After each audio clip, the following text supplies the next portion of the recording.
Welcome to the story of your life. In this chapter, we explore the fascinating tale of how you have grown and developed into the person you are today. We also look at some ideas about who you will grow into tomorrow. Yours is a story of lifespan development, figure 9.1, from the start of life to the end. The process of human growth and development is more obvious in infancy and childhood, yet your development is happening this moment and will continue, minute by minute, for the rest of your life. Who you are today and who you will be in the future depends on a blend of genetics, environment, culture, relationships, and more as you continue through each phase of life. You have experienced firsthand much of what is discussed in this chapter. Now consider what psychological science has to say about your physical, cognitive, and psychosocial development from the womb to the tomb. Learning objectives. By the end of this section, you will be able to define and distinguish between the three domains of development: physical, cognitive, and psychosocial. Discuss the normative approach to development. Understand the three major issues in development: continuity and discontinuity, one common course of development, or many unique courses of development, and nature versus nurture. My heart leaps up when I behold a rainbow in the sky. So was it when my life began. So is it now I am a man. So be it when I shall grow old, or let me die. The child is father of the man. I could wish my days to be bound each to each by natural piety. Wordsworth, 1802. In this poem, William Wordsworth writes, "The child is father of the man." What does this seemingly incongruous statement mean, and what does it have to do with lifespan development? Wordsworth might be suggesting that the person he is as an adult depends largely on the experiences he had in childhood. Consider the following questions. To what extent is the adult you are today influenced by the child you once were? To what extent is a child fundamentally different from the adult he grows up to be? These are the types of questions developmental psychologists try to answer by studying how humans change and grow from conception through childhood, adolescence, adulthood, and death. They view development as a lifelong process that can be studied scientifically across three developmental domains: physical, cognitive, and psychosocial development. Physical development involves growth and changes in the body and brain, the senses, motor skills, and health and wellness. Cognitive development involves learning, attention, memory, language, thinking, reasoning, and creativity.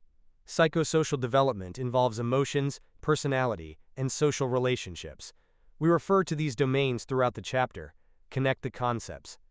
Research methods in developmental psychology. You've learned about a variety of research methods used by psychologists. Developmental psychologists use many of these approaches in order to better understand how individuals change mentally and physically over time. These methods include naturalistic observations, case studies, surveys, and experiments, among others. Naturalistic observations involve observing behavior in its natural context. A developmental psychologist might observe how children behave on a playground, at a daycare center, or in the child's own home. While this research approach provides a glimpse into how children behave in their natural settings, researchers have very little control over the types and/or frequencies of displayed behavior. In a case study, developmental psychologists collect a great deal of information from one individual in order to better understand physical and psychological changes over the lifespan. This particular approach is an excellent way to better understand individuals who are exceptional in some way, but it is especially prone to researcher bias and interpretation, and it is difficult to generalize conclusions to the larger population. In one classic example of this research method being applied to a study of lifespan development, Sigmund Freud analyzed the development of a child known as Little Hans. Freud, 1909-1949. Freud's findings helped inform his theories of psychosexual development in children, which you will learn about later in this chapter. Little Jeannie, the subject of a case study discussed in the chapter on thinking and intelligence, provides another example of how psychologists examine developmental milestones through detailed research on a single individual. In Jeannie's case, her neglectful and abusive upbringing led to her being unable to speak until, at age 13, she was removed from that harmful environment. As she learned to use language, psychologists were able to compare how her language acquisition abilities differed when occurring in her late-stage development, compared to the typical acquisition of those skills during the ages of infancy through early childhood. Frumkin, Krashen, Curtis, Rigler, and Rigler, 1974, Curtis, 1981. The survey method asks individuals to self-report important information about their thoughts, experiences, and beliefs.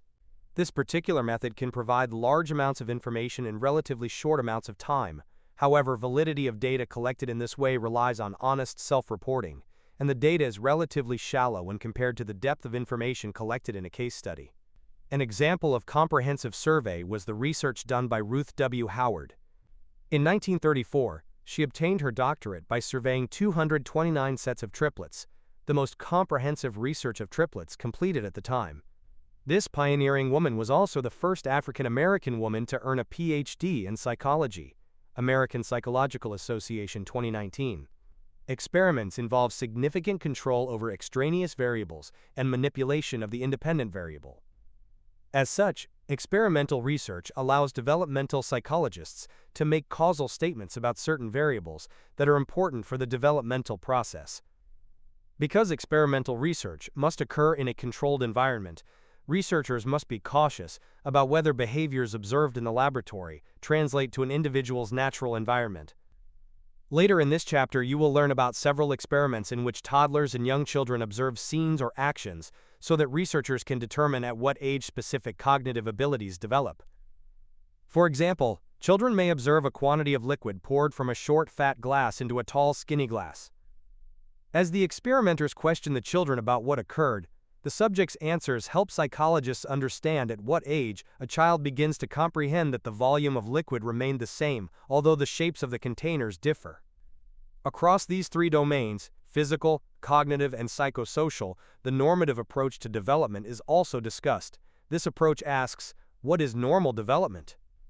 In the early decades of the 20th century, normative psychologists studied large numbers of children at various ages to determine norms, i.e., average ages, of when most children reach specific developmental milestones in each of the three domains. Gesell, 1933, 1939, 1940, Gesell and Ilg, 1946, Hall, 1904. Note that while they are still in use, the terms normal and normative often require deeper consideration, and some researchers and practitioners aim to avoid them. Psychologists often consider typical or normal signs in order to diagnose when a child may need examination or support. Although children develop at slightly different rates, we can use these age-related averages as general guidelines to compare children with same-age peers to determine the approximate ages they should reach specific normative events called developmental milestones, e.g., crawling, walking, writing, dressing, naming colors, speaking in sentences, and starting puberty. Not all normative events are universal, meaning they are not experienced by all individuals across all cultures. Biological milestones, such as puberty, tend to be universal, but social milestones, such as the age when children begin formal schooling, are not necessarily universal. Instead, they affect most individuals in a particular culture. Gesell and Ilg, 1946. For example, in some countries, children begin school around 5 or 6 years old, but other countries, children often enter school at an advanced age or have limitations or interruptions in their education. For example, UNESCO estimates that nearly 244 million of the world's school-age children do not attend school. Antonini's 2022. To better understand the normative approach, imagine two new mothers, Louisa and Kimberly, who are close friends and have children around the same age. Louisa's daughter is 14 months old, and Kimberly's son is 12 months old. According to the normative approach, the average age a child starts to walk is 12 months. However, at 14 months, Louisa's daughter still isn't walking. She tells Kimberly she is worried that something might be wrong with her baby. Kimberly is surprised because her son started walking when he was only 10 months old. Should Louisa be worried?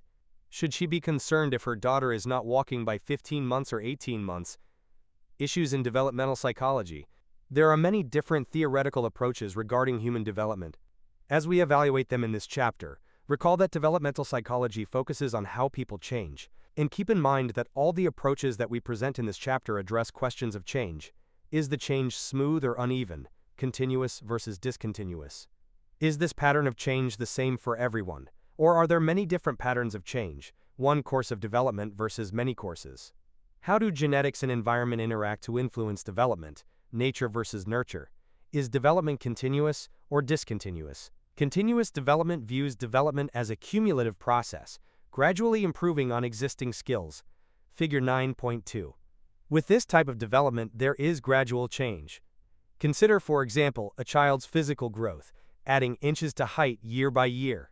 In contrast, theorists who view development as discontinuous believe that development takes place in unique stages. It occurs at specific times or ages. With this type of development, the change is more sudden, such as an infant's ability to conceive object permanence. Is there one course of development or many? Is development essentially the same or universal for all children, i.e., there is one course of development? Or does development follow a different course for each child, depending on the child's specific genetics and environment, i.e., there are many courses of development? Do people across the world share more similarities or more differences in their development? How much do culture and genetics influence a child's behavior? Stage theories hold that the sequence of development is universal. For example, in cross-cultural studies of language development, children from around the world reach language milestones in a similar sequence. Gleitman and Newport, 1995. Infants in all cultures coo before they babble. They begin babbling at about the same age and utter their first word around 12 months old. Yet we live in diverse contexts that have a unique effect on each of us. For example, researchers once believed that motor development follows one course for all children regardless of culture. However, childcare practices vary by culture, and different practices have been found to accelerate or inhibit achievement of developmental milestones such as sitting, crawling, and walking. Karasik, Adolf, Temis Lamonda, and Bornstein 2010. For instance, let's look at the Ache Society in Paraguay. They spend a significant amount of time foraging in forests. While foraging, Ache mothers carry their young children, rarely putting them down in order to protect them from getting hurt in the forests. Consequently, their children walk much later. They walk around 23 to 25 months old, in comparison to infants in Western cultures who begin to walk around 12 months old. However, as Ache children become older, they are allowed more freedom to move about, and by about age 9, their motor skills surpass those of U.S. children of the same age. Ache children are able to climb trees up to 25 feet tall and use machetes and other tools. Kaplan and Dove, 1987. As you can see, our development is influenced by multiple contexts, so the timing of basic motor functions may vary across cultures. However, the functions themselves are present in all societies. Figure 9.3. Figure 9.3. All children across the world love to play. Whether in A. Florida or B. South Africa, children enjoy exploring sand, sunshine, and the sea.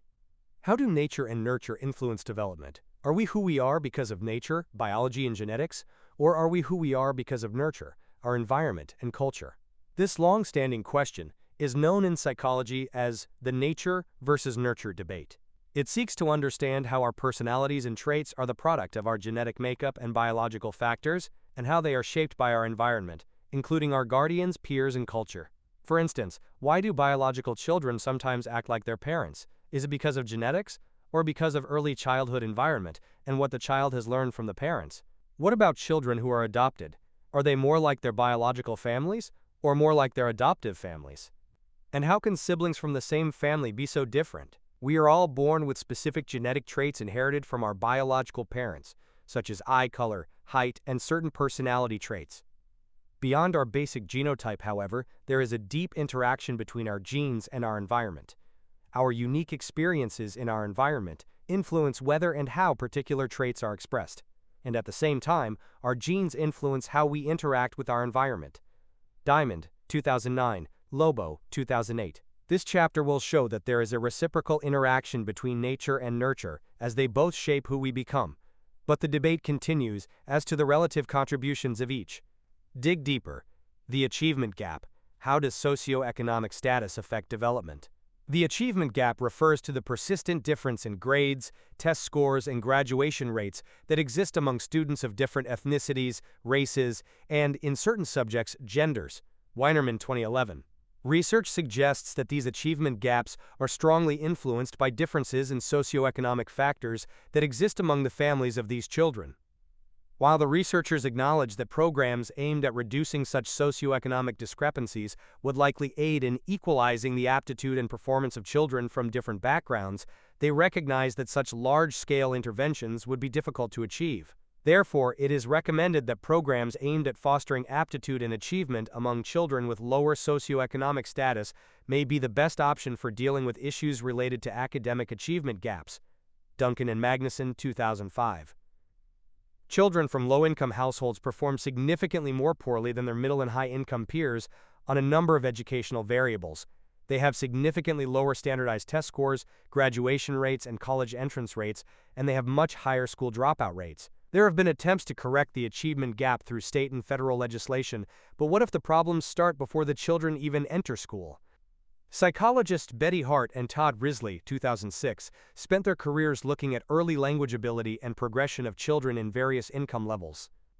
In one longitudinal study, they found that although all the parents in the study engaged and interacted with their children, parents with middle and high income status interacted with their children differently than parents with lower income status.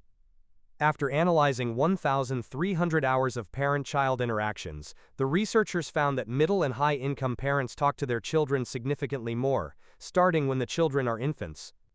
By 3 years old, children from higher-income households knew almost double the number of words known by their peers from lower-income households, and they had heard an estimated total of 30 million more words than the children from low-income households. Hart and Risley, 2003. And the gaps only become more pronounced. Before entering kindergarten, children with higher income status score 60% higher on achievement tests than their peers with lower income status. Lee and Burkham, 2002. There are solutions to this problem. At the University of Chicago, experts are working with low-income families, visiting them at their homes, and encouraging them to speak more to their children on a daily and hourly basis.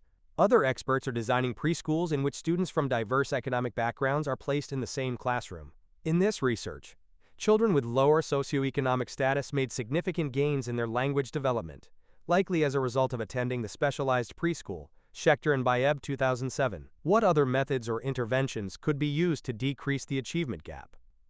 What types of activities could be implemented to help the children of your community or a neighboring community? Learning objectives.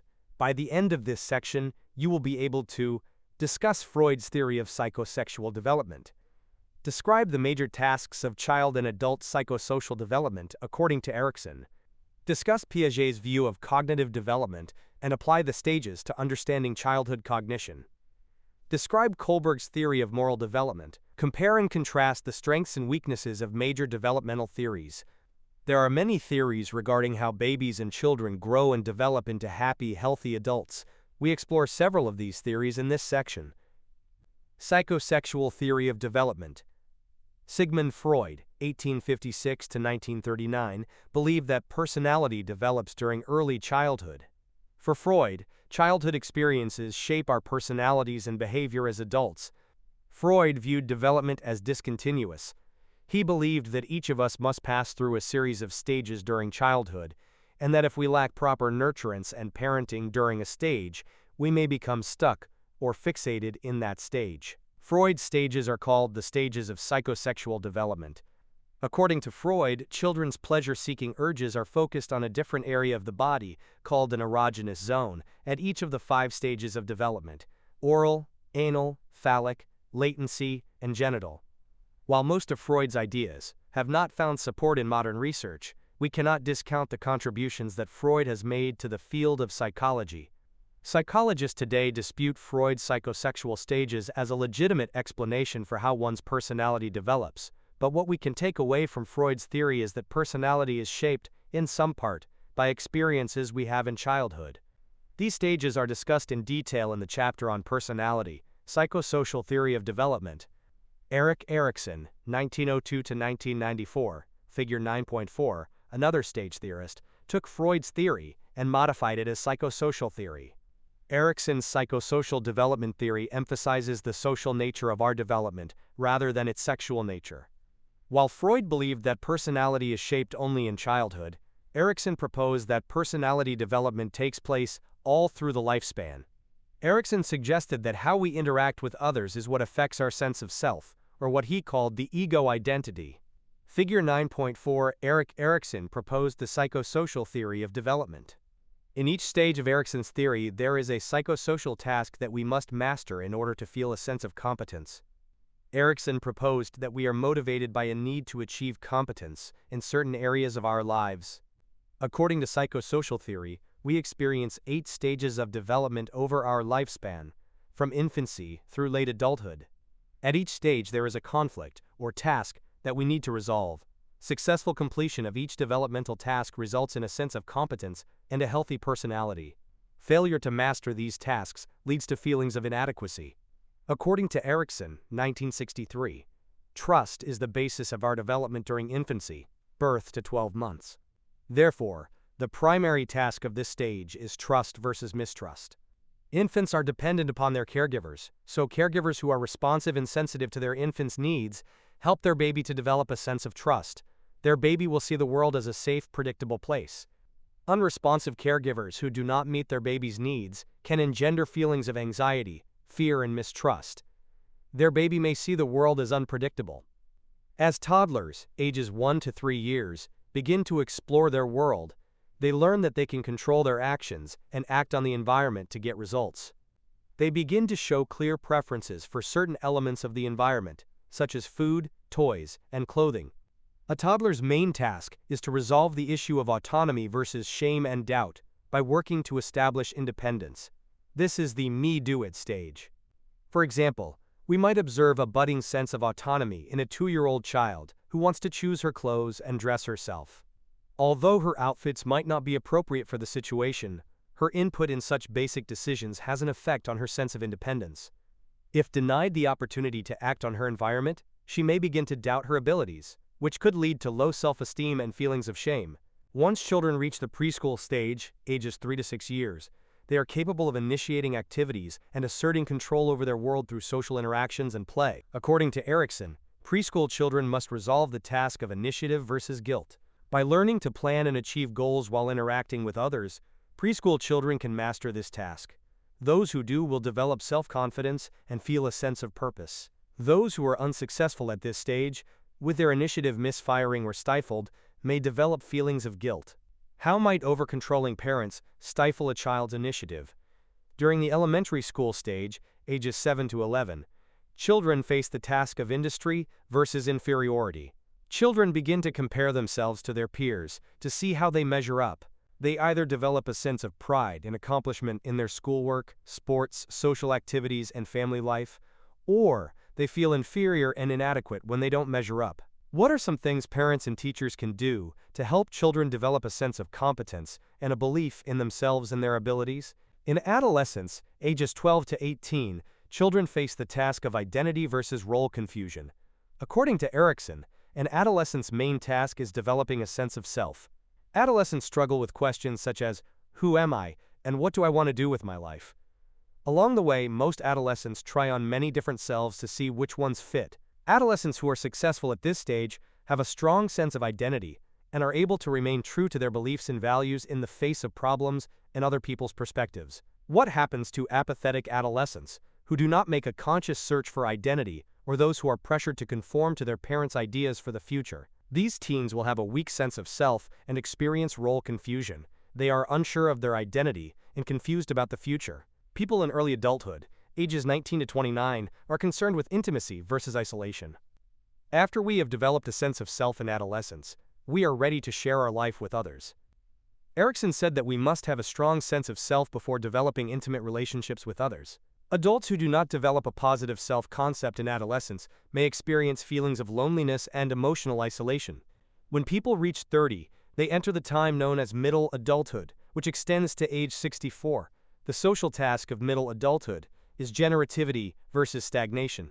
Generativity involves finding your life's work and contributing to the development of others through activities such as volunteering, mentoring, and raising children. Those who do not master this task may experience stagnation, having little connection with others and little interest in productivity and self-improvement. From age 65 to the end of life, we are in the period of development known as late adulthood. Erikson's task at this stage is called integrity versus despair. He said that people in late adulthood reflect on their lives and feel either a sense of satisfaction or a sense of failure. People who feel proud of their accomplishments feel a sense of integrity, and they can look back on their lives with few regrets. However, people who are not successful at this stage may feel as if their life has been wasted. They focus on what would have, should have, and could have been. They face the end of their lives with feelings of bitterness, depression, and despair. Table 9.1 summarizes the stages of Erikson's theory. Cognitive theory of development.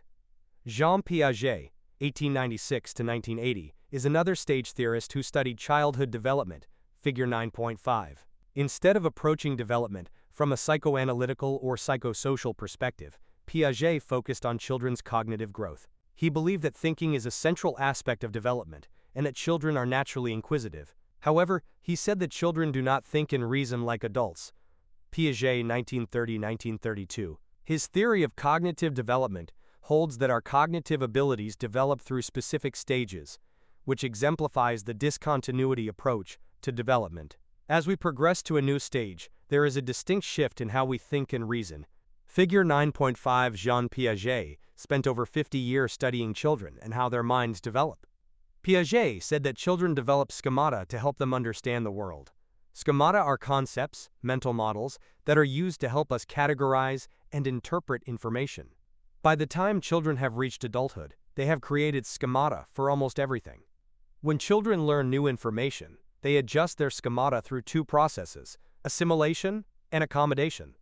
First, they assimilate new information or experiences in terms of their current schemata. Assimilation is when they take in information that is comparable to what they already know. Accommodation describes when they change their schemata based on new information. This process continues as children interact with their environment. For example, 2-year-old Abdul learned the schema for dogs because his family has a Labrador Retriever. When Abdul sees other dogs in his picture books, he says, "Look, mommy, dog."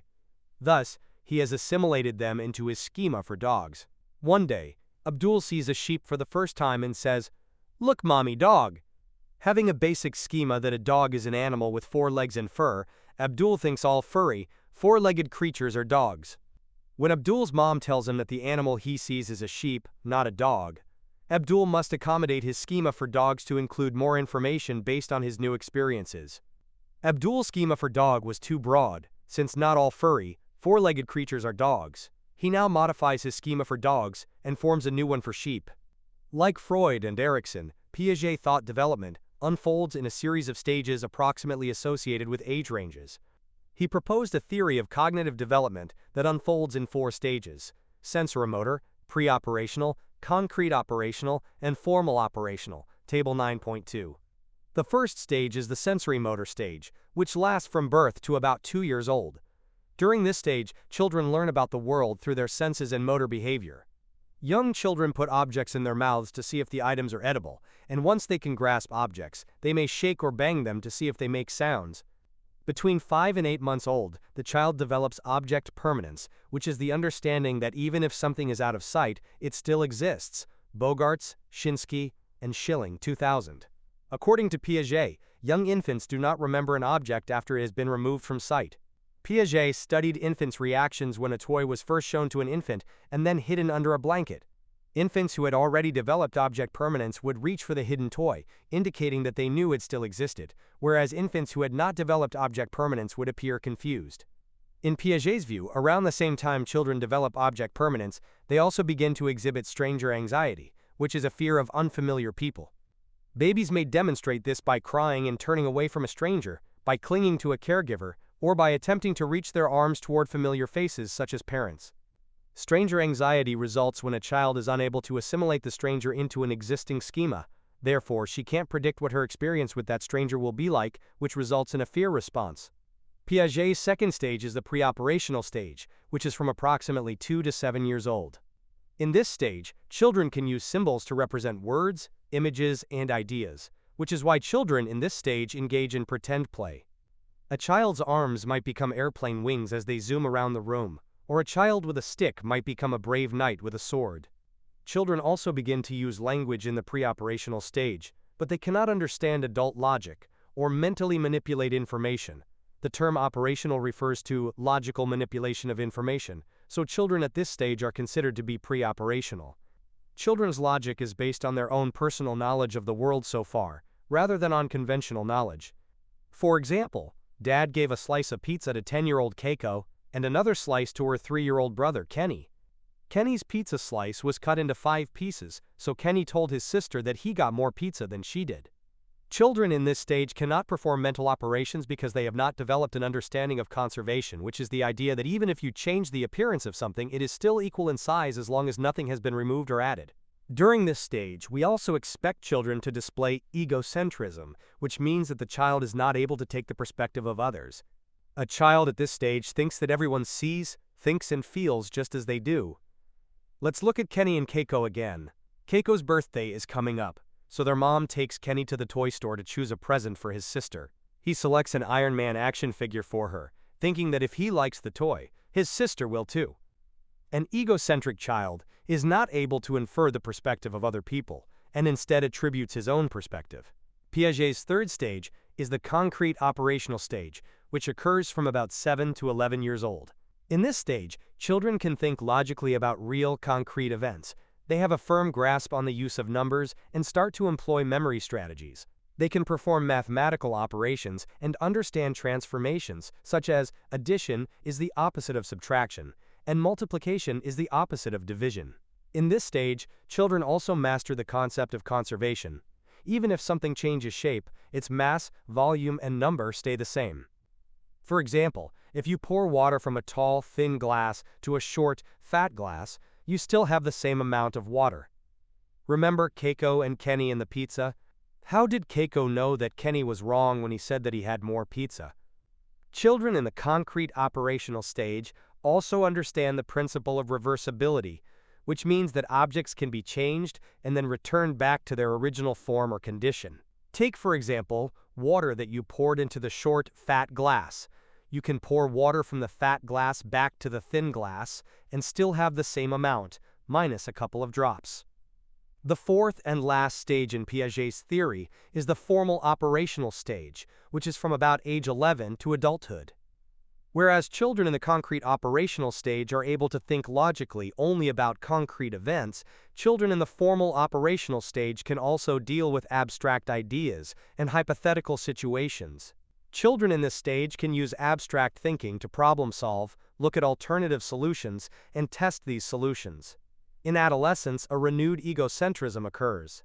For example, a 15-year-old with a very small pimple on her face might think it is huge and incredibly visible, under the mistaken impression that others must share her perceptions, beyond formal operational thought. As with other major contributors of theories of development, several of Piaget's ideas have come under criticism based on the results of further research. For example, several contemporary studies support a model of development that is more continuous than Piaget's discrete stages. Courage and How, 2002, Siegler, 2005, 2006. Many others suggest that children reach cognitive milestones earlier than Piaget describes. By Arjun, 2004, DeHavia and Spelke, 2010. According to Piaget, the highest level of cognitive development is formal operational thought, which develops between 11 and 20 years old. However, many developmental psychologists disagree with Piaget, suggesting a fifth stage of cognitive development, known as the post-formal stage. Bassetches, 1984. Commons and Brissett, 2006, Sinote, 1998. In post-formal thinking, decisions are made based on situations and circumstances, and logic is integrated with emotion as adults develop principles that depend on contexts. One way that we can see the difference between an adult in post-formal thought and an adolescent in formal operations is in terms of how they handle emotionally charged issues. It seems that once we reach adulthood, our problem-solving abilities change. As we attempt to solve problems, we tend to think more deeply about many areas of our lives, such as relationships, work, and politics. Le Bout-Vif and Deal, 1999. Because of this, post-formal thinkers are able to draw on past experiences to help them solve new problems. Problem-solving strategies using post-formal thought vary, depending on the situation. What does this mean? Adults can recognize, for example, that what seems to be an ideal solution to a problem at work involving a disagreement with a colleague may not be the best solution to a disagreement with a significant other. Connect the concepts. Neuroconstructivism, the genetic environmental correlation you've learned about concerning the bidirectional influence of genes and the environment, has been explored in more recent theories. Newcomb 2011. One such theory, neuroconstructivism, suggests that neural brain development influences cognitive development. Experiences that a child encounters can impact or change the way that neural pathways develop in response to the environment. An individual's behavior is based on how one understands the world. There is interaction between neural and cognitive networks at and between each level, consisting of these: genes, neurons, brain, body, social environment. These interactions shape mental representations in the brain and are dependent on context that individuals actively explore throughout their lifetimes.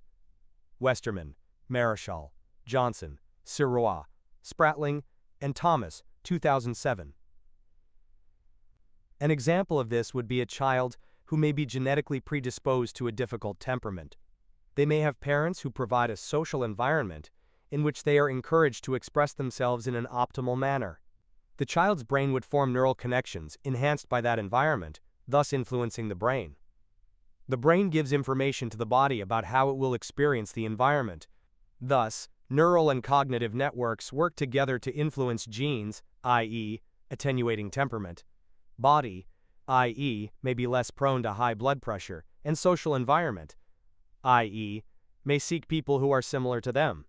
Sociocultural theory of development. Lev Vygotsky was a Russian psychologist who proposed a sociocultural theory of development. He suggested that human development is rooted in one's culture. A child's social world, for example, forms the basis for the formation of language and thought. The language one speaks and the ways a person thinks about things are dependent on one's cultural background.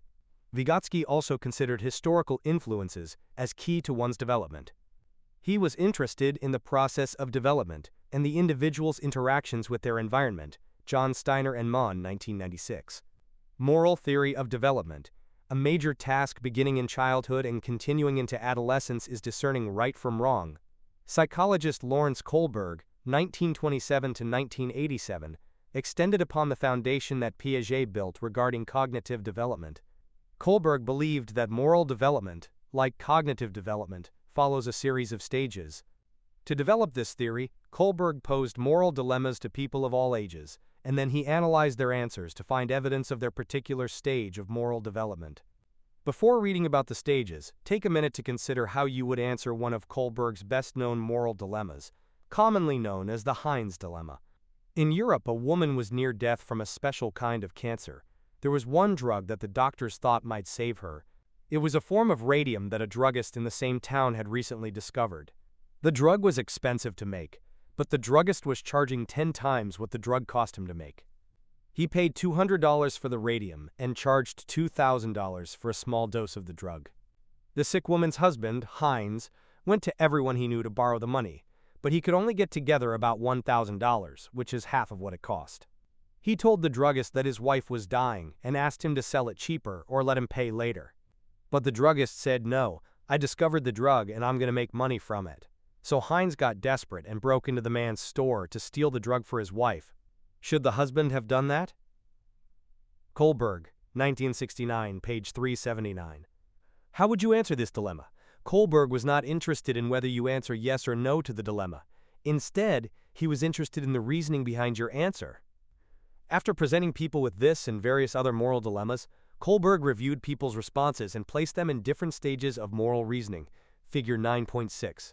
According to Kohlberg, an individual progresses from the capacity for pre-conventional morality, before age 9, to the capacity for conventional morality, early adolescence, and toward attaining post-conventional morality, once formal operational thought is attained, which only a few fully achieve. Kohlberg placed in the highest stage responses that reflected the reasoning that Heinz should steal the drug because his wife's life is more important than the pharmacist making money. The value of a human life overrides the pharmacist's greed. Figure 9.6. Kohlberg identified 3 levels of moral reasoning: pre-conventional, conventional, and post-conventional. Each level is associated with increasingly complex stages of moral development. It is important to realize that even those people who have the most sophisticated post-conventional reasons for some choices may make other choices for the simplest of pre-conventional reasons. Many psychologists agree with Kohlberg's theory of moral development, but point out that moral reasoning is very different from moral behavior. Sometimes what we say we would do in a situation is not what we actually do in that situation. In other words, we might talk the talk, but not walk the walk. How does this theory apply to people of different genders? Kohlberg, 1969, felt that more men than women move past stage 4 in their moral development. He went on to note that women seem to be deficient in their moral reasoning abilities. These ideas were not well received by Carol Gilligan, a research assistant of Kohlberg, who consequently developed her own ideas of moral development. In her groundbreaking book, In a Different Voice, Psychological Theory and Women's Development, Gilligan, 1982, criticized her former mentor's theory because it was based only on upper-class white men and boys. She argued that women are not deficient in their moral reasoning. She proposed that different genders reason differently. Girls and women focus more on staying connected and the importance of interpersonal relationships. Therefore, in the Heinz dilemma, many girls and women respond that Heinz should not steal the medicine. Their reasoning is that if he steals the medicine, is arrested, and is put in jail, then he and his wife will be separated, and she could die while he is still in prison. Learning objectives. By the end of this section, you will be able to describe the stages of prenatal development and recognize the importance of prenatal care. Appraise physical, cognitive, and emotional development that occurs from infancy through childhood.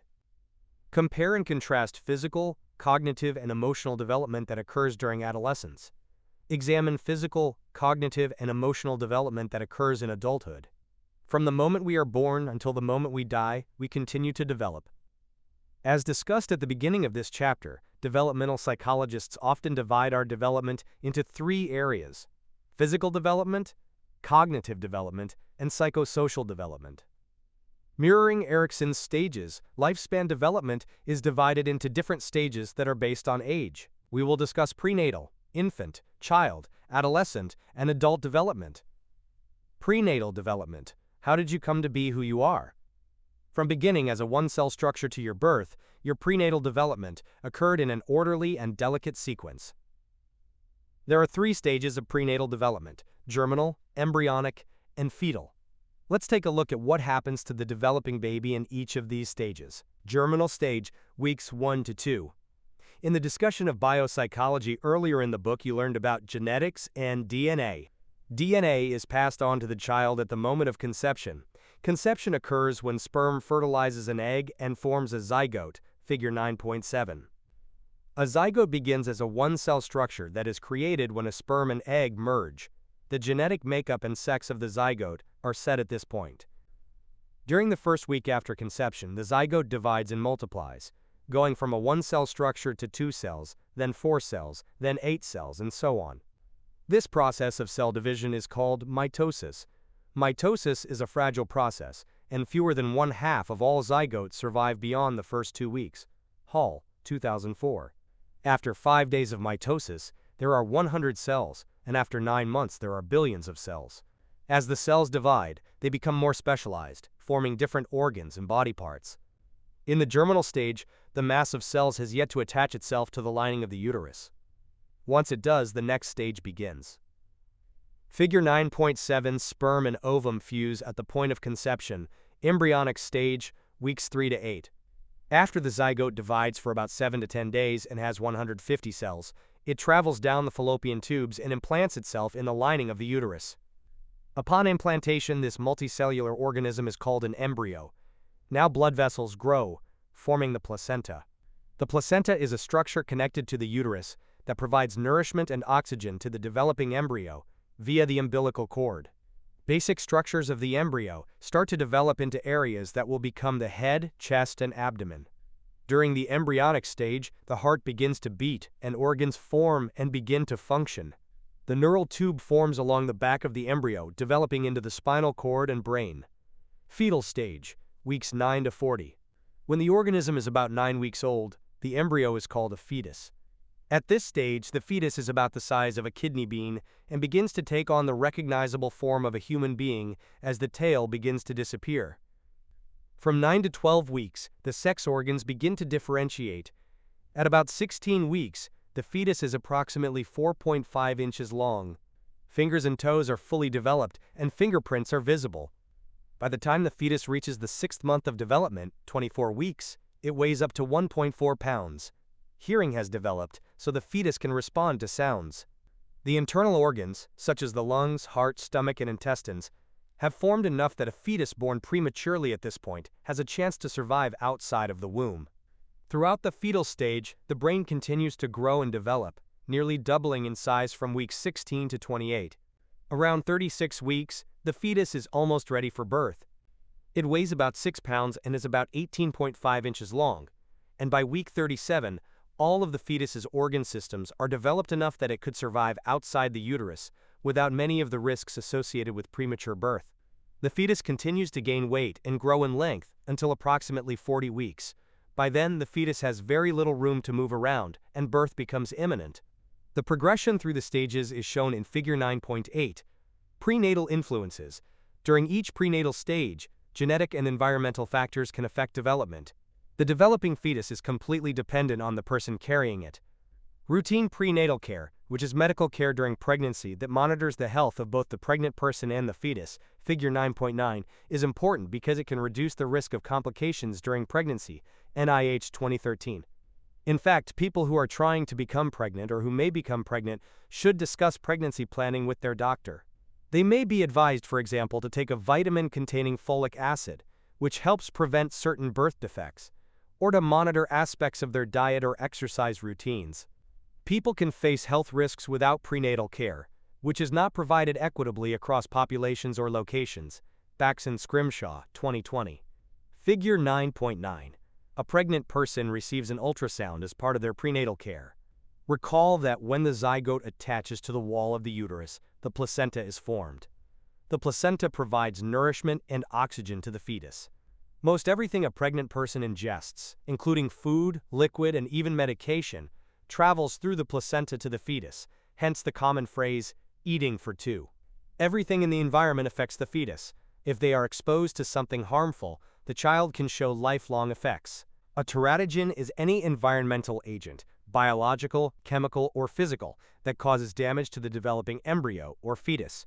There are different types of teratogens. Alcohol and most drugs cross the placenta and affect the fetus. Alcohol is not safe to drink in any amount during pregnancy.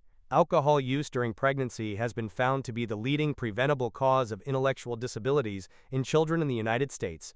Meyer and West, 2001. Excessive drinking while pregnant can cause fetal alcohol spectrum disorders with lifelong consequences for the child ranging in severity from minor to major. Table 9.3. Fetal alcohol spectrum disorders, FASD, are a collection of birth defects associated with heavy consumption of alcohol during pregnancy. Physically, children with FASD may have a small head size and abnormal facial features. Cognitively, these children may have poor judgment, poor impulse control, higher rates of ADHD, learning issues, and lower IQ scores. These developmental problems and delays persist into adulthood. Streisguth et al., 2004. Based on studies conducted on animals, it also has been suggested that alcohol consumption during pregnancy may predispose offspring to like alcohol. Young and Taub et al., 2007. Smoking is also considered a teratogen because nicotine travels through the placenta to the fetus. When the pregnant person smokes, the developing baby experiences a reduction in blood oxygen levels. According to the Centers for Disease Control and Prevention, 2013, smoking while pregnant can result in premature birth, low birth weight infants, stillbirth, and sudden infant death syndrome, SIDS. Heroin, cocaine, methamphetamine, almost all prescription medicines, and most over-the-counter medications are also considered teratogens. Babies born with a heroin addiction need heroin, just like an adult with a heroin addiction. The child will need to be gradually weaned from the heroin under medical supervision. Otherwise, the child could have seizures and die. Other teratogens include radiation, viruses such as HIV and herpes, and rubella, German measles. People who were raised in the United States are much less likely to be afflicted with rubella because most received childhood immunizations or vaccinations that protect the body from disease. Each organ of the fetus develops during a specific period in the pregnancy, called the critical or sensitive period, Figure 9.8. For example, research with primate models of FASD has demonstrated that the time during which a developing fetus is exposed to alcohol can dramatically affect the appearance of facial characteristics associated with fetal alcohol syndrome. Specifically, this research suggests that alcohol exposure that is limited to day 19 or 20 of gestation can lead to significant facial abnormalities in the offspring. Ashley, Magnuson, Omnell, and Claren, 1999. Given regions of the brain also show sensitive periods during which they are most susceptible to the teratogenic effects of alcohol. Tran and Kelly, 2003. What do you think? Should people who use drugs during pregnancy be arrested and jailed? As you now know, people who use drugs or alcohol during pregnancy can cause serious lifelong harm to their child. Some have advocated mandatory screenings for pregnant people who have a history of problematic drug use, and if they continue using, to arrest, prosecute, and incarcerate them. Murphy, 2014. For example, in the 1990s, South Carolina implemented such a, quote, fetal protection law called the Interagency Policy on Management of Substance Abuse During Pregnancy, which had disastrous results. The interagency policy applied to patients attending the obstetrics clinic at MUSC, which primarily serves patients who are indigent or on Medicaid. It did not apply to private obstetrical patients. The policy required patient education about the harmful effects of substance abuse during pregnancy. A statement also warned patients that protection of unborn and newborn children from the harms of illegal drug abuse could involve the Charleston Police, the solicitor of the Ninth Judicial Court, and the Protective Services Division of the Department of Social Services, DSS. Jose, Marshall, and Perlmutter, 1995, pp. 120-121. As with similar laws, this policy seemed to deter pregnant people from seeking prenatal care, deterred them from seeking other social services, and was applied solely to people with low incomes, resulting in lawsuits. The program was canceled after 5 years, during which 42 women were arrested. A federal agency later determined that the program involved human experimentation without the approval and oversight of an Institutional Review Board, IRB. Many states, including Massachusetts, Florida, California, Illinois, and Utah, have mandatory reporting laws that require healthcare providers to inform Child Protective Services when they suspect that a fetus or infant is exposed to drugs of abuse. Even though prosecutions are rarely pursued in these states, pregnant people still report reluctance to seek care for either their pregnancy or their substance abuse and make efforts to hide both from providers. Work, 2023. What were the flaws in these programs, and how could states and healthcare providers improve them? What are the ethical implications of charging pregnant people with child abuse? Infancy through childhood. The average newborn weighs approximately 7.5 pounds. Although small, newborns are not completely helpless because their reflexes and sensory capacities help them interact with the environment from the moment of birth. All healthy babies are born with newborn reflexes, inborn automatic responses to particular forms of stimulation. Reflexes help the newborn survive until it is capable of more complex behaviors. These reflexes are crucial to survival. They are present in babies whose brains are developing normally and usually disappear around 4 to 5 months old. Let's take a look at some of these newborn reflexes. The rooting reflex is the newborn's response to anything that touches their cheek. When you stroke a baby's cheek, the baby naturally turns the head in that direction and begins to suck. The sucking reflex is the automatic, unlearned sucking motions that infants do with their mouths. Several other interesting newborn reflexes can be observed. For instance, if you put your finger into a newborn's hand, you will witness the grasping reflex, in which a baby automatically grasps anything that touches the palms. The Moro reflex is the newborn's response to the sensation of falling. The baby spreads the arms, pulls them back in, and then, usually, cries. How do you think these reflexes promote survival in the first months of life? What can young infants see, hear, and smell? Newborn infants' sensory abilities are significant, but their senses are not yet fully developed. Many of a newborn's innate preferences facilitate interaction with caregivers and other humans. Although vision is their least developed sense, newborns already show a preference for faces.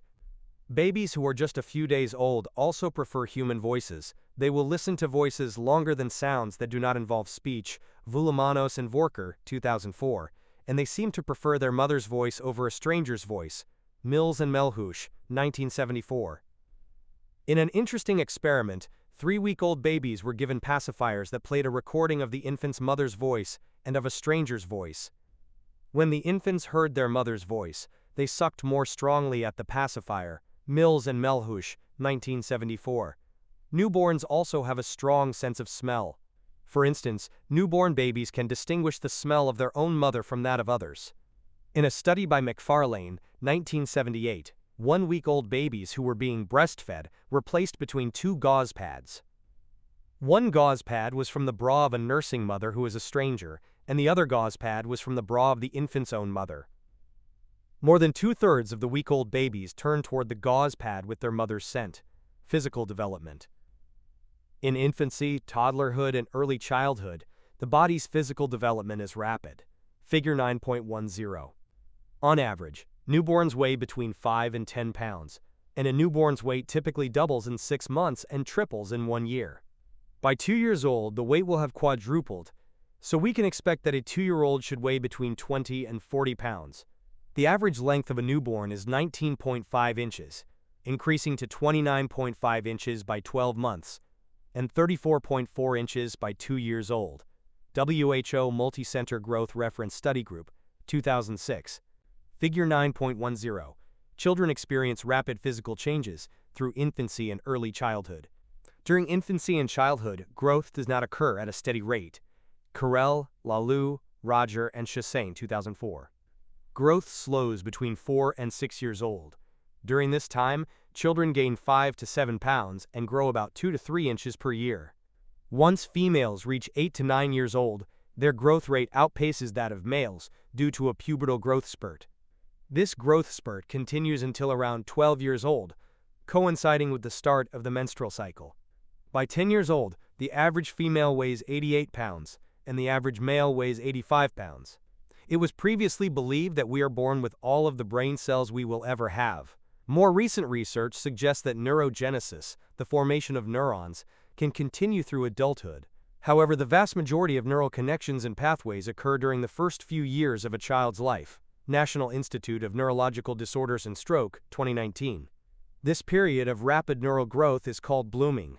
Neural pathways continue to develop through puberty. The blooming period of neural growth is then followed by a period of pruning, where neural connections are reduced. It is thought that pruning causes the brain to function more efficiently, allowing for mastery of more complex skills. Hutchinson, 2011. Blooming occurs during the first few years of life, and pruning continues through childhood and into adolescence in various areas of the brain. The size of our brains increases rapidly. For example, the brain of a 2-year-old is 55% of its adult size, and by 6 years old, the brain is about 90% of its adult size. Tanner, 1978. During early childhood, ages 3 to 6, the frontal lobes grow rapidly. Recalling our discussion of the 4 lobes of the brain earlier in this book, the frontal lobes are associated with planning, reasoning, memory, and impulse control. Therefore, by the time children reach school age, they are developmentally capable of controlling their attention and behavior. Through the elementary school years, the frontal, temporal, occipital, and parietal lobes all grow in size. The brain growth spurts experienced in childhood tend to follow Piaget's sequence of cognitive development, so that significant changes in neural functioning account for cognitive advances. Kolb and Wishaw, 2009. Overman, Bachevalier, Turner, and Puster, 1992. Motor development occurs in an orderly sequence as infants move from reflexive reactions, e.g., sucking and rooting, to more advanced motor functioning. For instance, babies first learn to hold their heads up, then to sit with assistance, and then to sit unassisted, followed later by crawling and then walking. Motor skills refer to our ability to move our bodies and manipulate objects. Fine motor skills focus on the muscles in our fingers, toes, and eyes, and enable coordination of small actions, e.g., grasping a toy, writing with a pencil, and using a spoon. Gross motor skills focus on large muscle groups that control our arms and legs and involve larger movements, e.g., balancing, running, and jumping. As motor skills develop, there are certain developmental milestones that young children should achieve. Table 9.4. For each milestone there is an average age, as well as a range of ages in which the milestone should be reached. An example of a developmental milestone is sitting. On average, most babies sit alone at 7 months old. Sitting involves both coordination and muscle strength, and 90% of babies achieve this milestone between 5 and 9 months old. In another example, babies on average are able to hold up their head at 6 weeks old, and 90% of babies achieve this between 3 weeks and 4 months old.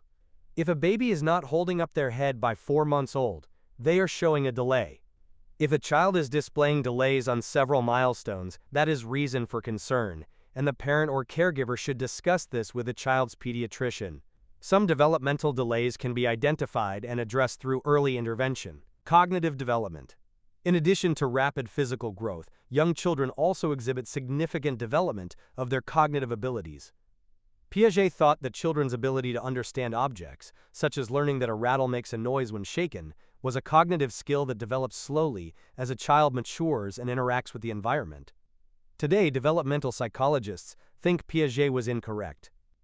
Researchers have found that even very young children understand objects and how they work long before they have experience with those objects. Bayarjian, 1987, Bayarjian, Lee, Gertner, and Wu, 2011. For example, children as young as 3 months old demonstrated knowledge of the properties of objects that they had only viewed and did not have prior experience with them.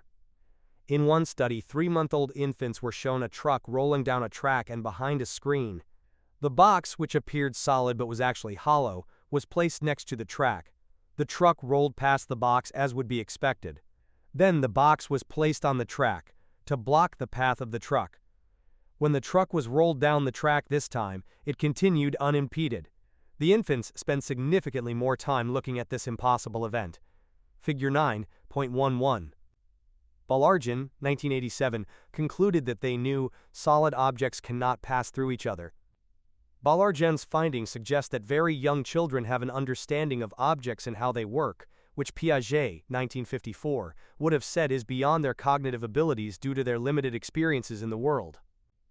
Figure 9.11. In Baillargeon's study, infants observed a truck, A, roll down an unobstructed track, B, roll down an unobstructed track with an obstruction box beside it, and C, roll down and pass through what appeared to be an obstruction. Just as there are physical milestones that we expect children to reach, there are also cognitive milestones.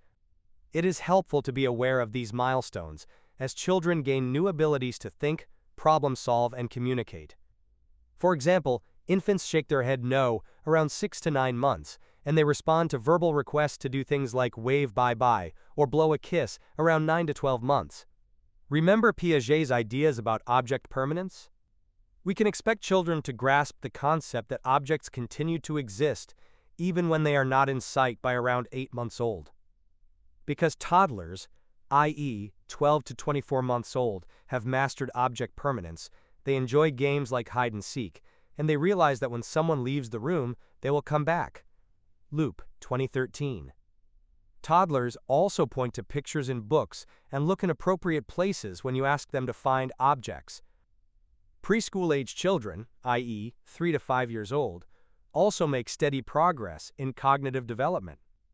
Not only can they count, name colors, and tell you their name and age, but they can also make some decisions on their own, such as choosing an outfit to wear.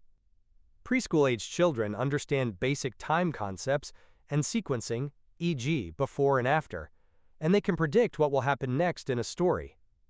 They also begin to enjoy the use of humor in stories. Because they can think symbolically, they enjoy pretend play and inventing elaborate characters and scenarios.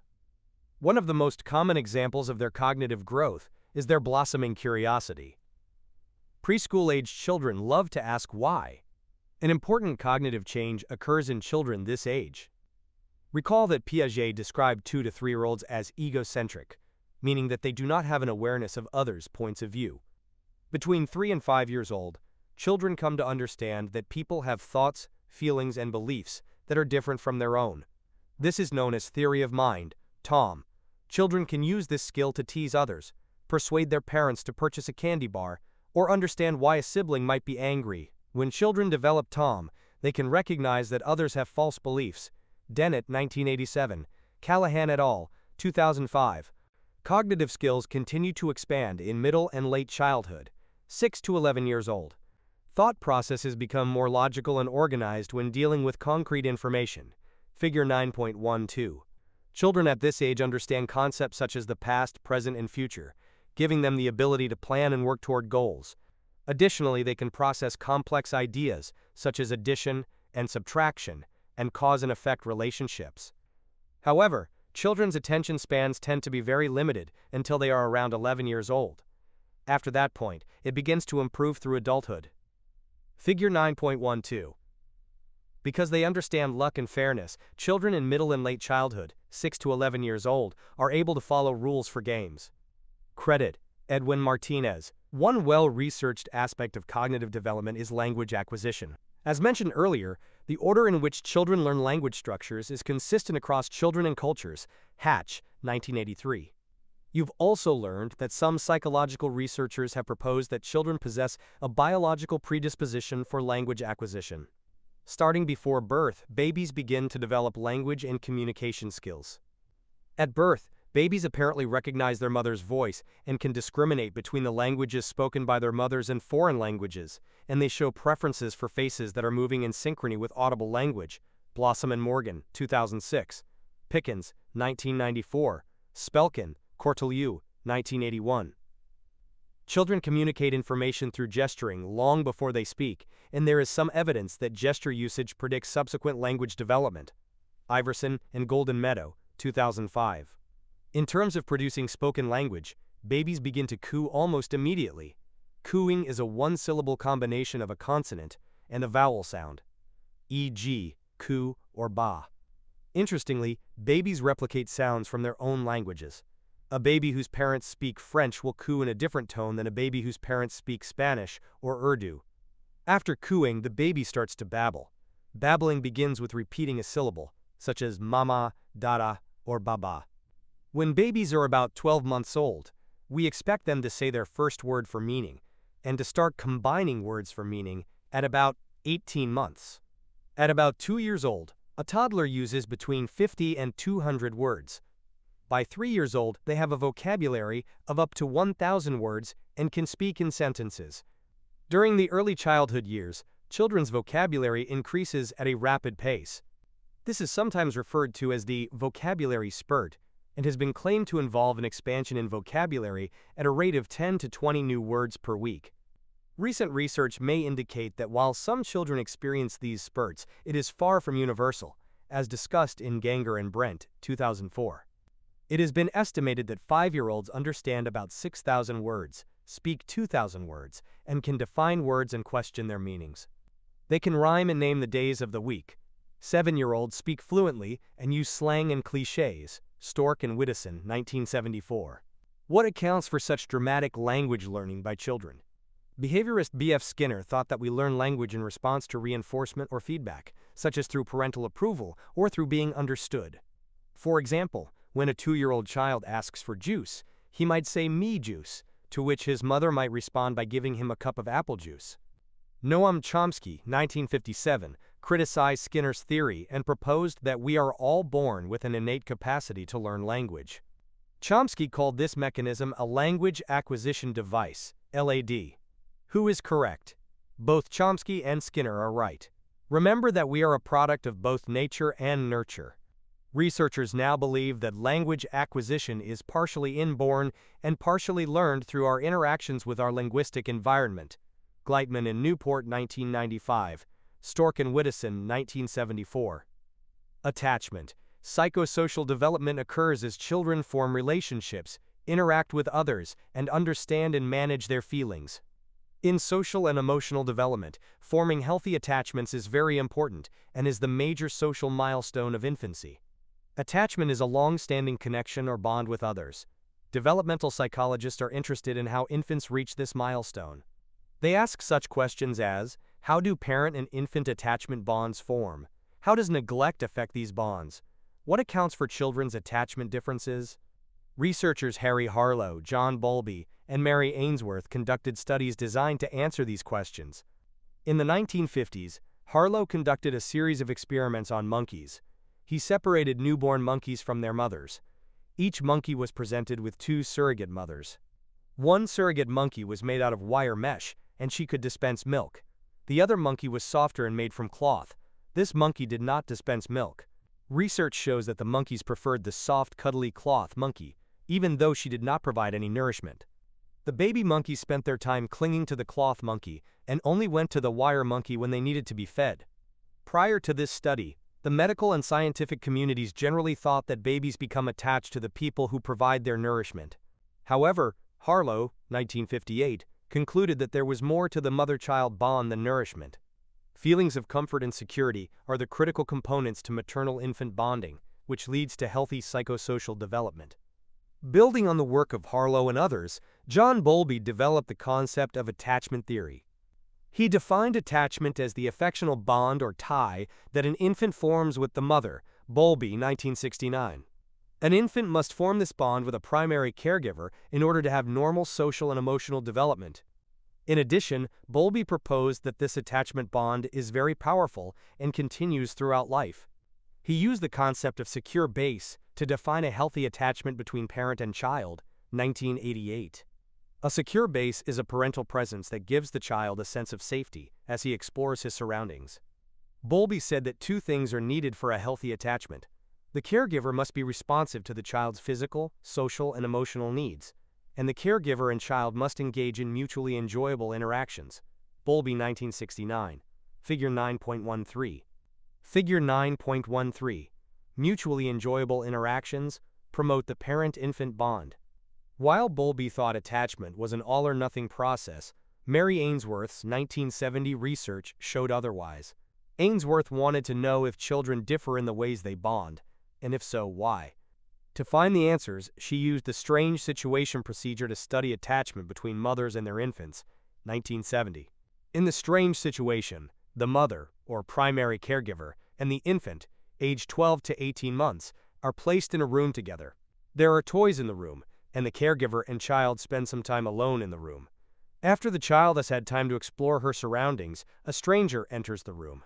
The mother then leaves her baby with the stranger. After a few minutes, she returns to comfort her child. Based on how the infants/toddlers responded to the separation and reunion, Ainsworth identified 3 types of parent-child attachments: secure, avoidant, and resistant. Ainsworth and Bell, 1970. A 4th style, known as disorganized attachment, was later described, Main and Solomon, 1990. The most common type of attachment, also considered the healthiest, is called secure attachment, figure 9.14. In this type of attachment, the toddler prefers his parent over a stranger. The attachment figure is used as a secure base to explore the environment and is sought out in times of stress. Securely attached children were distressed when their caregivers left the room in the strange situation experiment, but when their caregivers returned, the securely attached children were happy to see them. Securely attached children have caregivers who are sensitive and responsive to their needs. Figure 9.14. In secure attachment, the parent provides a secure base for the toddler, allowing him to securely explore his environment. Credit: Carrie Sessick. With avoidant attachment, the child is unresponsive to the parent, does not use the parent as a secure base, and does not care if the parent leaves. The toddler reacts to the parent the same way she reacts to a stranger. When the parent does return, the child is slow to show a positive reaction. Ainsworth theorized that these children were most likely to have a caregiver who was insensitive and inattentive to their needs. Ainsworth, Blehar, Waters, and Wall, 1978. In cases of resistant attachment, children tend to show clingy behavior, but then they reject the attachment figure's attempts to interact with them. Ainsworth and Bell, 1970. These children do not explore the toys in the room as they are too fearful. During separation in the strange situation, they became extremely disturbed and angry with the parent. When the parent returns, the children are difficult to comfort. Resistant attachment is the result of the caregiver's inconsistent level of response to their child. Finally, children with disorganized attachment behaved oddly in the strange situation. They freeze, run around the room in an erratic manner, or try to run away when the caregiver returns. Main and Solomon, 1990. This type of attachment is seen most often in kids who have been abused. Research has shown that abuse disrupts a child's ability to regulate their emotions. While Ainsworth's research has found support in subsequent studies, it has also met criticism. Some researchers have pointed out that a child's temperament may have a strong influence on attachment. Jevrai, 2009, Harris, 2009, and others have noted that attachment varies from culture to culture, a factor not accounted for in Ainsworth's research. Rothbaum, Weiss, Pott, Miyake, and Morelli, 2000. Von Eisendorn and Sagi Schwartz, 2008. Self-concept. Just as attachment is the main psychosocial milestone of infancy, the primary psychosocial milestone of childhood is the development of a positive sense of self. How does self-awareness develop? Infants don't have a self-concept, which is an understanding of who they are. If you place a baby in front of a mirror, they will reach out to touch their image, thinking it is another baby. However, by about 18 months, a toddler will recognize that the person in the mirror is themselves. How do we know this? In a well-known experiment, a researcher placed a red dot of paint on children's noses before putting them in front of a mirror, Amsterdam, 1972.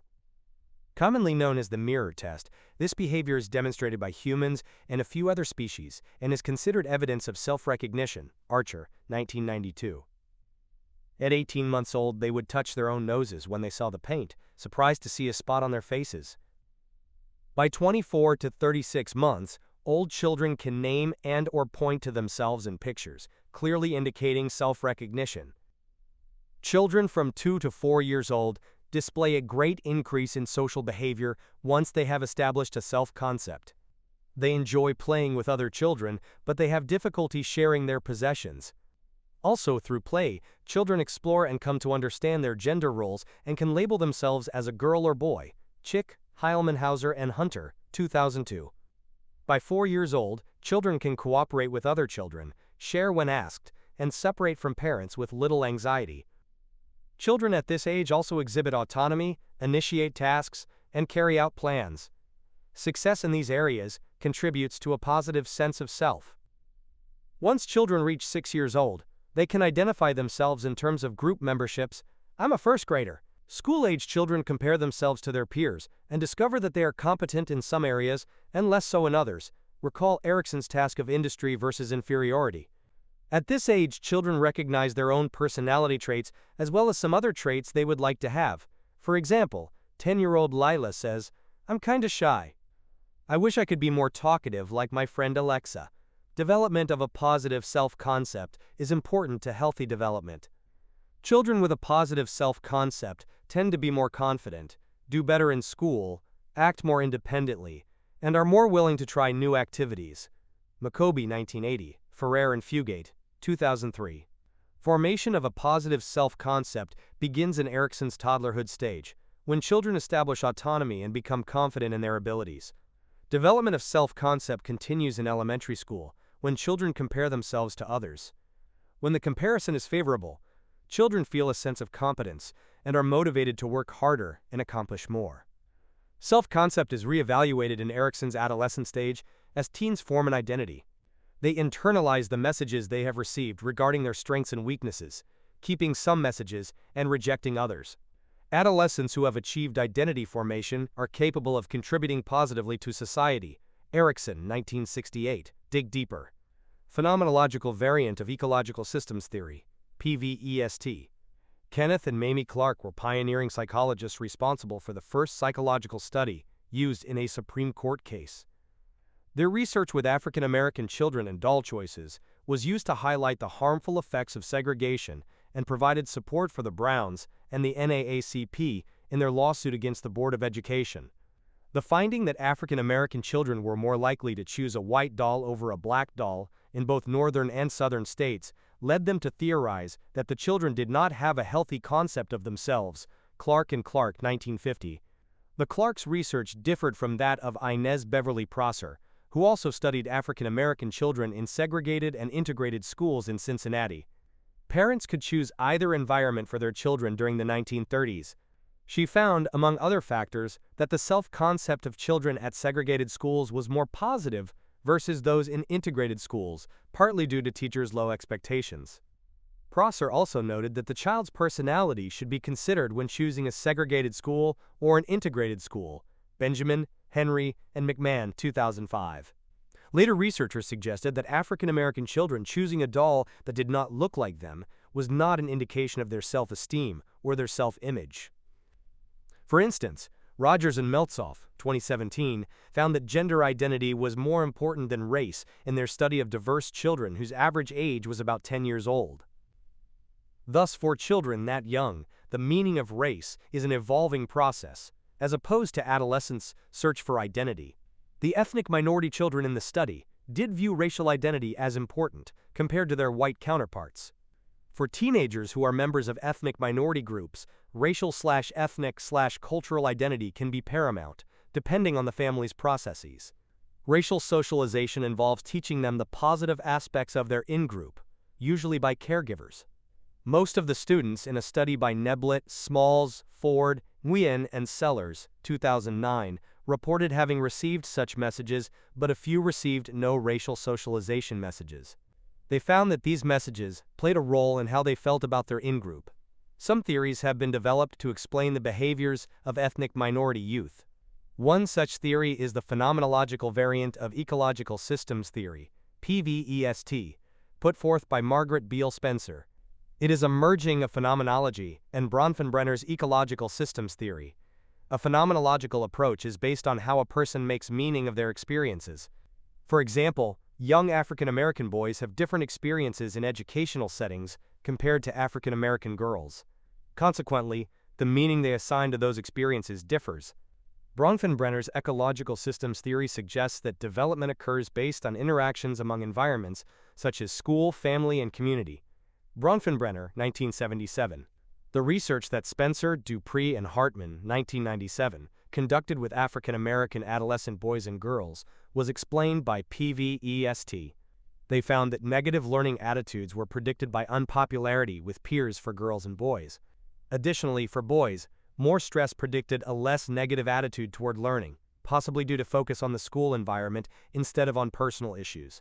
This occurred along with perceiving that teachers had positive expectations of African American boys. The researchers surmised that PVEST accounted for how others' perceptions and their subsequent attitudes were related and worked both ways. What can parents do to nurture a healthy self-concept? Diana Baumrind, 1971-1991, proposed that parenting style may be a factor. The way we parent is an important factor in a child's socio-emotional growth. Baumrind developed and refined a theory describing 4 parenting styles: authoritative, authoritarian, permissive, and uninvolved. With the authoritative style, the parent gives reasonable demands and consistent limits, expresses warmth and affection, and listens to the child's point of view. Parents set rules and explain the reasons behind them. They are also flexible and willing to make exceptions to the rules in certain cases. For example, temporarily relaxing bedtime rules to allow for a nighttime swim during a family vacation. Of the 4 parenting styles, the authoritative style is the one that is most encouraged in modern American society. American children raised by authoritative parents tend to have high self-esteem and social skills. However, effective parenting styles vary as a function of culture and, as Small, 1999, points out, the authoritative style is not necessarily preferred or appropriate in all cultures. In authoritarian style, the parent places high value on conformity and obedience. The parents are often strict, tightly monitor their children, and express little warmth. In contrast to the authoritative style, authoritarian parents probably would not relax bedtime rules during a vacation because they consider the rules to be set, and they expect obedience. This style can create anxious, withdrawn, and unhappy kids. However, it is important to point out that authoritarian parenting is as beneficial as the authoritative style in some ethnic groups. Russell, Crockett, and Chow, 2010. For instance, first-generation Chinese-American children raised by authoritarian parents did just as well in school as their peers who were raised by authoritative parents. Russell et al., 2010. For parents who employ the permissive style of parenting, the kids run the show and anything goes. Permissive parents make few demands and rarely use punishment. They tend to be very nurturing and loving and may play the role of friend rather than parent. In terms of our example of vacation bedtimes, permissive parents might not have bedtime rules at all. Instead, they allow the child to choose their bedtime whether on vacation or not. Not surprisingly, children raised by permissive parents tend to lack self-discipline, and the permissive parenting style is negatively associated with grades. Dornbush, Ritter, Lederman, Roberts, and Frawley, 1987. The permissive style may also contribute to other risky behaviors such as alcohol abuse, Barr and Hoffman, 2010, risky sexual behavior especially among female children, Donnenberg, Wilson, Emerson, and Bryant, 2002, and increased display of disruptive behaviors by male children, Parent et al., 2011. However, there are some positive outcomes associated with children raised by permissive parents. They tend to have higher self-esteem, better social skills, and report lower levels of depression. Darling, 1999. With the uninvolved style of parenting, the parents are indifferent, uninvolved, and sometimes referred to as neglectful. They don't respond to the child's needs and make relatively few demands. This could be because of severe depression or substance abuse, or other factors such as the parent's extreme focus on work. These parents may provide for the child's basic needs, but little else. The children raised in this parenting style are usually emotionally withdrawn, fearful, anxious, perform poorly in school, and are at an increased risk of substance abuse. Darling, 1999. As you can see, parenting styles influence childhood adjustment, but could a child's temperament likewise influence parenting? Temperament refers to innate traits that influence how one thinks, behaves, and reacts with the environment. Children with easy temperaments demonstrate positive emotions, adapt well to change, and are capable of regulating their emotions. Conversely, children with difficult temperaments demonstrate negative emotions and have difficulty adapting to change and regulating their emotions. Difficult children are much more likely to challenge parents, teachers, and other caregivers. Thomas, 1984. Therefore, it's possible that easy children, i.e., social, adaptable, and easy to soothe, tend to elicit warm and responsive parenting, while demanding, irritable, withdrawn children evoke irritation in their parents or cause their parents to withdraw. Sanson and Rothbart, 1995.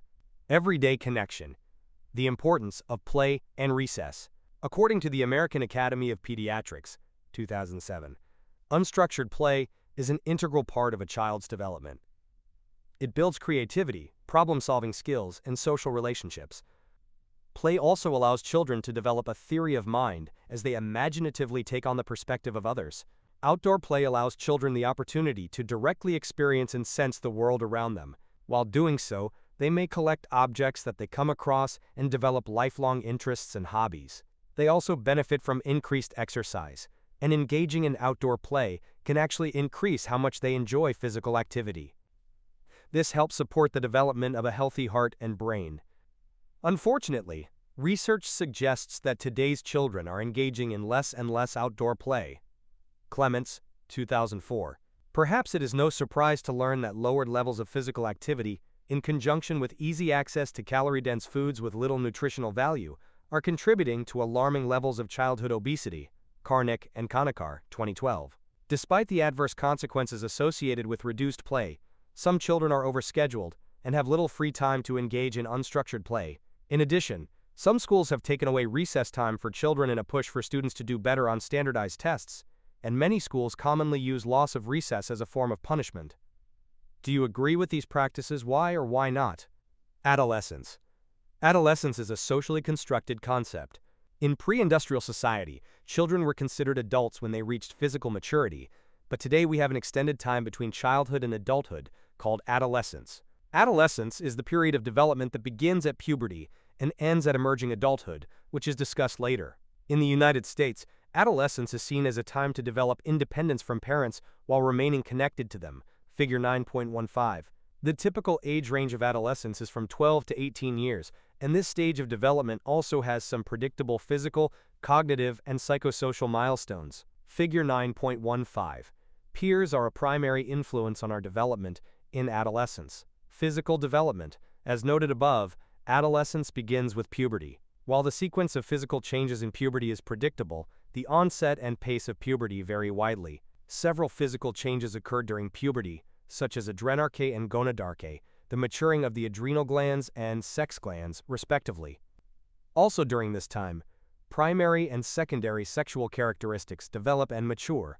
Primary sexual characteristics are organs specifically needed for reproduction, like the uterus and ovaries and testes. Secondary sexual characteristics are physical signs of sexual maturation that do not directly involve sex organs, such as development of breasts and hips, and development of facial hair and a deepened voice. Menarche, the beginning of menstrual periods, usually occurs around 12 to 13 years old, and spermarche, the first ejaculation, around 13 to 14 years old. During puberty, people experience a rapid increase in height, i.e., growth spurt. For females, this begins between 8 and 13 years old, with adult height reached between 10 and 16 years old. Males begin their growth spurt slightly later, usually between 10 and 16 years old, and reach their adult height between 13 and 17 years old. Both nature, i.e. genes, and nurture, e.g. nutrition, medications, and medical conditions, can influence height. Because rates of physical development vary so widely among teenagers, puberty can be a source of pride or embarrassment. Early maturing boys tend to be stronger, taller, and more athletic than their later maturing peers. They are usually more popular, confident, and independent, but they are also at a greater risk for substance abuse and early sexual activity. Flannery, Rowe, and Gully, 1993, Kaltiala, Hino, Rimpala, Rissanen, and Rantanen, 2001. Early maturing girls may be teased or overtly admired, which can cause them to feel self-conscious about their developing bodies. These girls are at a higher risk for depression, substance abuse, and eating disorders. G. Conger and Elder, 2001, Graeber, Lewinson, Seeley, and Brooks-Gunn, 1997, Striegel-Moore and Kachelin, 1999. Late-blooming boys and girls, i.e. they develop more slowly than their peers, may feel self-conscious about their lack of physical development. Negative feelings are particularly a problem for late-maturing boys, who are at a higher risk for depression and conflict with parents. Graeber et al., 1997, and more likely to be bullied. Pollack and Schuster, 2000. Psychologists and clinicians also study the impact of gender identity and the impacts of puberty on transgender and gender nonconforming youth. This is a relatively recent area of study, and the impacts should not be overgeneralized. However, the research seems to indicate that transgender and gender nonconforming youth who are supported in their identity do not have significantly higher incidences of depression or anxiety symptoms when compared to control groups, while those who are not supported exhibit more symptoms and risk factors. Olson, Durwood, and McLaughlin, 2016. Expression and exploration of gender identity can take many forms and manifest at different times depending on a wide array of factors. The adolescent brain also remains under development. Up until puberty, brain cells continue to bloom in the frontal region. Adolescents engage in increased risk-taking behaviors and emotional outbursts, possibly because the frontal lobes of their brains are still developing. Figure 9.16. Recall that this area is responsible for judgment, impulse control, and planning, and it is still maturing into early adulthood. Casey, Tottenham, Liston, and Durston, 2005. Figure 9.16. Brain growth continues into the early 20s. The development of the frontal lobe, in particular, is important during this stage. Cognitive development. More complex thinking abilities emerge during adolescence. Some researchers suggest this is due to increases in processing speed and efficiency, rather than as the result of an increase in mental capacity. In other words, due to improvements in existing skills rather than development of new ones. Bjorklund, 1987. Case, 1985. During adolescence, teenagers move beyond concrete thinking and become capable of abstract thought. Recall that Piaget refers to this stage as formal operational thought.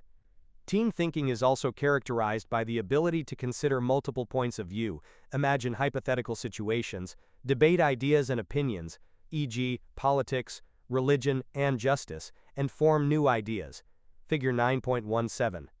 In addition, it's not uncommon for adolescents to question authority or challenge established societal norms. Cognitive empathy, also known as theory of mind, which we discussed earlier with regard to egocentrism, relates to the ability to take the perspective of others and feel concern for others. Shamet Suri, Tomer, and Aharon Peretz, 2005. Cognitive empathy begins to increase in adolescence and is an important component of social problem solving and conflict avoidance. According to one longitudinal study, levels of cognitive empathy begin rising in girls around 13 years old and around 15 years old in boys. Vandergraaf et al., 2013. Teens who reported having supportive fathers with whom they could discuss their worries were found to be better able to take the perspective of others. Miklakowska, Doriez, and Sunins, 2011. Figure 9.17. Teenage thinking is characterized by the ability to reason logically and solve hypothetical problems, such as how to design, plan, and build a structure. Credit: U.S. Army RDEK, Psychosocial Development. Adolescents continue to refine their sense of self as they relate to others. Erikson referred to the task of the adolescent as one of identity versus role confusion. Thus, in Erikson's view, an adolescent's main questions are, who am I, and who do I want to be? Some adolescents adopt the values and roles that their parents expect for them. Other teens develop identities that are in opposition to their parents but align with a peer group. This is common as peer relationships become a central focus in adolescents' lives. As adolescents work to form their identities, they pull away from their parents, and the peer group becomes very important. Shanahan, McHale, Osgood, and Crowder, 2007. Despite spending less time with their parents, most teens report positive feelings toward them. Moore, Guzman, Hare, Lippman, and Garrett, 2004. Warm and healthy parent-child relationships have been associated with positive child outcomes, such as better grades and fewer school behavior problems, in the United States as well as in other countries. Hare et al., 2005. It appears that most teens don't experience adolescent storm and stress to the degree once famously suggested by G. Stanley Hall, a pioneer in the study of adolescent development. Only small numbers of teens have major conflicts with their parents, Steinberg and Morris, 2001, and most disagreements are minor. For example, in a study of over 1,800 parents of adolescents from various cultural and ethnic groups, Barber, 1994, found that conflicts occurred over day-to-day issues such as homework, money, curfews, clothing, chores, and friends. These types of arguments tend to decrease as teens develop. Galambos and Almeida, 1992. There is emerging research on the adolescent brain. Galvin, Hare, Voss, Glover and Casey, 2007, examined its role in risk-taking behavior. They used fMRI to assess the reading's relationship to risk-taking, risk perception, and impulsivity. The researchers found that there was no correlation between brain activity in the neural reward center and impulsivity and risk perception. However, activity in that part of the brain was correlated to risk-taking. In other words, risk-taking adolescents experienced brain activity in the reward center. The idea that adolescents, however, are more impulsive than other demographics was challenged in their research, which included children and adults. Emerging adulthood. The next stage of development is emerging adulthood. This is a relatively newly defined period of lifespan development, spanning from 18 years old to the mid-20s, characterized as an in-between time, where identity exploration is focused on work and love. When does a person become an adult? There are many ways to answer this question. In the United States, you are legally considered an adult at 18 years old. But other definitions of adulthood vary widely. In sociology, for example, a person may be considered an adult when they become self-supporting, choose a career, get married, or start a family. The ages at which we achieve these milestones vary from person to person as well as from culture to culture. For example, in the African country of Malawi, 15-year-old Njamile was married at 14 years old and had her first child at 15 years old. In her culture, she is considered an adult. Children in Malawi take on adult responsibilities such as marriage and work, e.g., carrying water, tending babies, and working fields, as early as 10 years old. In stark contrast, independence in Western cultures is taking longer and longer, effectively delaying the onset of adult life. What factors are leading to these changes regarding financial and familial independence? It seems that emerging adulthood is a product of both Western culture and our current times. Arnett, 2000. People in higher income and more industrialized countries are living longer, allowing the freedom to take an extra decade to start a career and family. Changes in the workforce also play a role. For example, 50 years ago, a young adult with a high school diploma could immediately enter the workforce and climb the economic ladder. That is no longer the case. Bachelor's and even graduate degrees are required more and more often, even for entry-level jobs. Arnett, 2000. In addition, many students are taking longer, 5 or 6 years, to complete a college degree as a result of working and going to school at the same time. After graduation, many young adults return to the family home because they have difficulty finding a job. The term boomerang generation describes recent college graduates for whom lack of adequate employment upon college graduation often leads to a return to the parental home. Davidson, 2014. Changing cultural expectations may be the most important reason for the delay in entering adult roles. Young people are spending more time exploring their options, so they are delaying marriage and work as they change majors and jobs multiple times, putting them on a much later timetable than their parents. Arnett, 2000. Adulthood. Adulthood begins around 20 years old and has 3 distinct stages: early, middle, and late. Each stage brings its own set of rewards and challenges. Physical development. By the time we reach early adulthood, 20 to early 40s, our physical maturation is complete, although our height and weight may increase slightly. In young adulthood, our physical abilities are at their peak, including muscle strength, reaction time, sensory abilities, and cardiac functioning. Most professional athletes are at the top of their game during this stage. People often carry and give birth to children in the young adulthood years, so they may see additional weight gain and breast changes. Middle adulthood extends from the 40s to the 60s, figure 9.18. Physical decline is gradual. The skin loses some elasticity, and wrinkles are among the first signs of aging. Visual acuity decreases during this time. Fertility gradually declines with the approach to the onset of menopause, the end of the menstrual cycle, around 50 years old. Middle adulthood tends toward weight gain, in the abdominal area for men and in the hips and thighs for women. Hair begins to thin and turn gray. Figure 9.18. Physical declines of middle and late adulthood can be minimized with proper exercise, nutrition, and an active lifestyle. Late adulthood is considered to extend from the 60s on. This is the last stage of physical change. The skin continues to lose elasticity, reaction time slows further, and muscle strength diminishes. Smell, taste, hearing, and vision, so sharp in our 20s, decline significantly. The brain may also no longer function at optimal levels, leading to problems like memory loss, dementia, and Alzheimer's disease in later years. Cognitive development. Because we spend so many years in adulthood, more than any other stage, cognitive changes are numerous. In fact, research suggests that adult cognitive development is a complex, ever-changing process that may be even more active than cognitive development in infancy and early childhood. Fisher, Yan, and Stewart, 2003.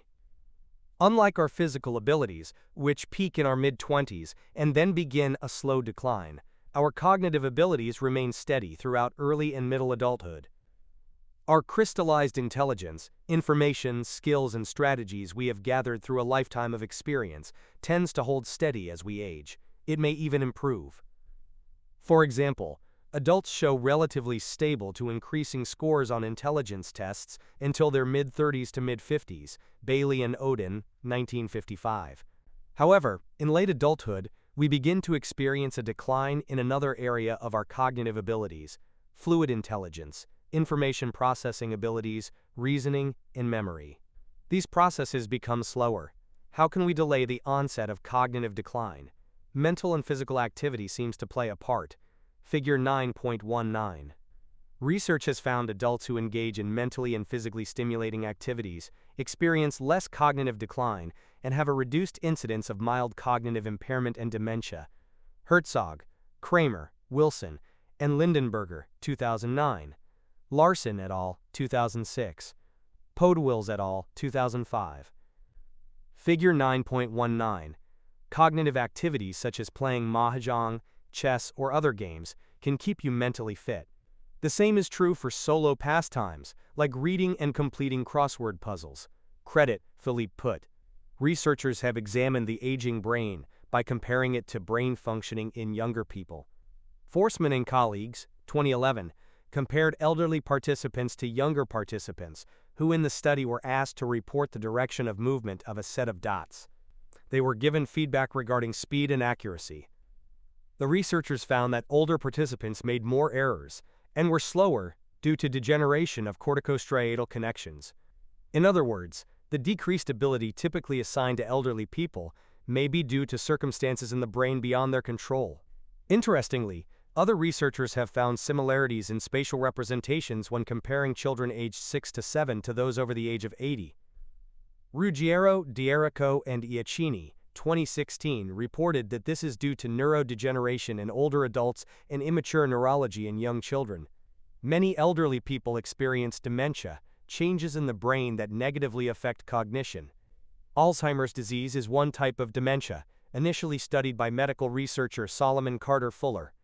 Alzheimer's disease has a genetic basis.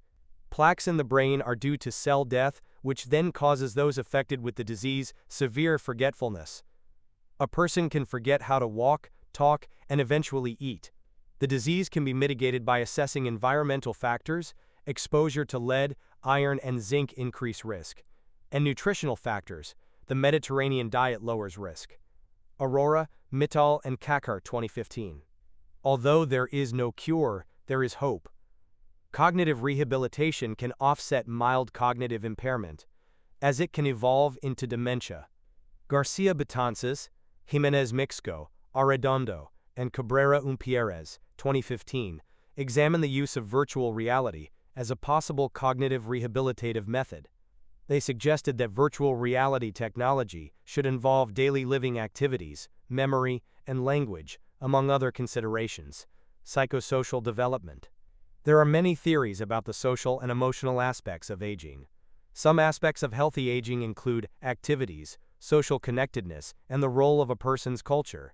According to many theorists, including George Vaillant, 2002, who studied and analyzed over 50 years of data, we need to have and continue to find meaning throughout our lives. For those in early and middle adulthood, meaning is found through work. Stearns and Huyck, 2001, and family life. Marcus, Riff, Curran, and Palmersheim, 2004. These areas relate to the tasks that Erickson referred to as generativity and intimacy. As mentioned previously, adults tend to define themselves by what they do, their careers. Earnings peak during this time, yet job satisfaction is more closely tied to work that involves contact with other people, is interesting, provides opportunities for advancement, and allows some independence, more in Zogi, 2006, than it is to salary.